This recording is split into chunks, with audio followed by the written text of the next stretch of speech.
નમસ્કાર, હું દિલીપભાઈ અરજીભાઈ વાઘેલા, શ્રી ભિલોટ પ્રાથમિક શાળા, તાલુકો રાધનપુર, જિલ્લો પાટણમાં ઉપશિક્ષક તરીકેની સેવા બજાવું છું. એજ્યુકેશનલ ઇનોવેશન ફેસ્ટિવલ 2025માં મેં મારી શાળામાં એક નવતર પ્રયોગ કર્યો છે, જેનું નામ છે શિક્ષણમાં મૂલ્યો દ્વારા બાળકોનો સર્વાંગી વિકાસ. તો લગભગ બધા જ બાળકોના માતા પિતાની એ મૂંઝવણ હોય છે કે પોતાના બાળકોને કેળવવા કઈ રીતે. આથી તેઓ પોતાના બાળકોને સારી શાળાઓમાં પ્રવેશ અપાવે છે, પરંતુ સારી શાળાઓમાં પ્રવેશ અપાવવાથી આ પ્રશ્ન હલ થઈ જતો નથી, કારણ કે કારકિર્દી કરતાં જીવનનું ઘડતર સારી રીતે થાય તે ખૂબ જ અગત્યનું છે.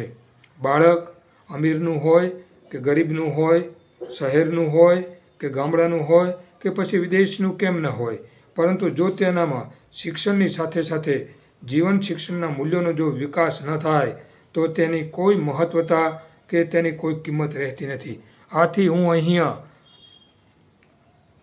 વિદ્યાર્થીના જીવનમાં મૂલ્યલક્ષી શિક્ષણ દ્વારા તેનો સર્વાંગી વિકાસ કેવી રીતે થઈ શકે તેની વાત કરવાનો છું.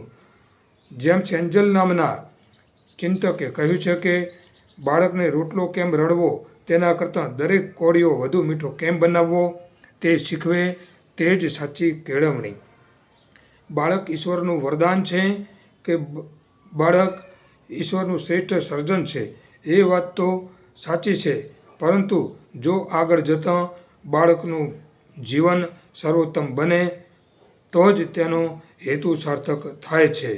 બાળક એકબીજાને સમજે, બીજાને મદદ કરતું થાય, બાળક પ્રેમની ભાષા સમજે, સન્માન આપતા શીખે અને સન્માન મેળવતા શીખે તો જ મૂલ્યો દ્વારા તેનું સાચું ઘડતર થઈ શકે છે.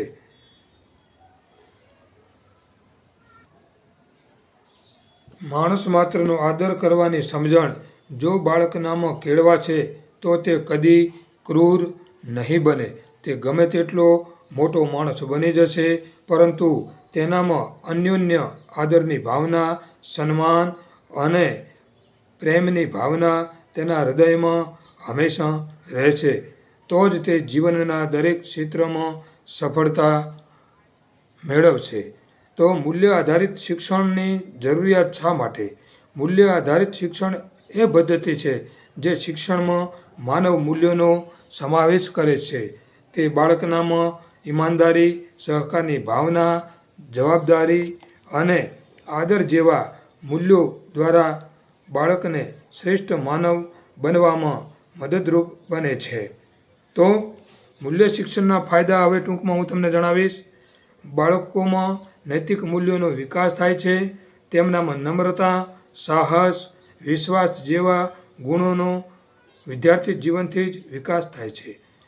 મૂલ્યો દ્વારા બાળકને એ સમજણ આવે છે કે વિદ્યાર્થી જીવનથી જ એકબીજા સાથે હળીમળીને કાર્ય કરવું અને બીજાઓને સહકાર આપવો અને આવી રીતે પોતાના જીવનનું લક્ષ્ય કઈ રીતે સિદ્ધ કરવું અને પોતાનો સર્વાંગી વિકાસ, વ્યક્તિત્વ વિકાસ કેવી રીતે કરવો તેનું તે ચિંતન કરતું થાય છે અને આ જ શ્રેષ્ઠ માનવ બનવાના માર્ગ પર તે હંમેશા અગ્રસર બને છે. અસ્તુ. જય હિન્દ.